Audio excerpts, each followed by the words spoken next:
Good morning, কেমন আছো তোমরা সবাই? আশা করছি সবাই খুব ভালোই আছো। আমি তোমাদের বর্ষা নিয়ে চলে এসেছি নতুন একটা ভিডিও। সকালবেলা ঘুম থেকে উঠে আমি একটু পেছনের দিকটায় চলে গেছিলাম বাড়ির, কারণ সেখানে গাছে অনেক ফুল ফুটেছে আর ফুলগুলো তোলাও হয়নি, ভীষণই সুন্দর লাগছিল দেখতে।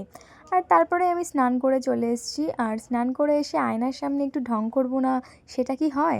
আমার এই ঢংগুলো যদি তোমাদের ভালো লাগে তাহলে প্লিজ অবশ্যই like, comment, share and follow করতে ভুলো না। আশা করছি ভালো লাগবে। তারপর রান্না করতে চলে গেলাম। ভীষণ তাড়াহুড়োর মধ্যে আমি রান্নাটা করছি, আর হয়তো দেখে বুঝতেই পারছো দুটো গ্যাসে দুটো জিনিস বসিয়ে ফেলেছি, কারণ আজ আমার বাড়িতে স্পেশাল মানুষরা আসবে। এই দেখো চলেও এসছে তারা, তাদেরকে একটু শরবত করে দিলাম। আমার বাবা মা আর ভাই এসছে, আমি তো ভীষণই খুশি। তারপরে দুপুরের খাওয়া দাওয়াটাও আমরা কমপ্লিট করে নিলাম, ওরা যেহেতু দুপুরবেলা এসে পৌঁছেছিল। আর তারপরে একটু আম কেটে দিলাম, বাড়িতে ছিল সেটাই।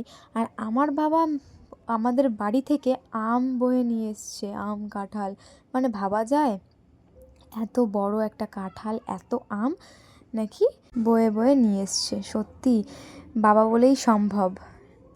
আমার তো দেখে পুরো মাথায় হাত, কি আর করব, এনেছে যখন। তারপরে দেখছি ভীষণ মেঘ করেছে আর ভীষণ বৃষ্টি শুরু হয়েছে, তার মধ্যে বজ্রবিদ্যুৎও হচ্ছিল। আমি ভয়ে ফোনটা অফ করে দিয়েছি। যাই হোক, এই মোমেন্টটা বেশ সুন্দর। সবাই খুব ভালো থেকো, টাটা।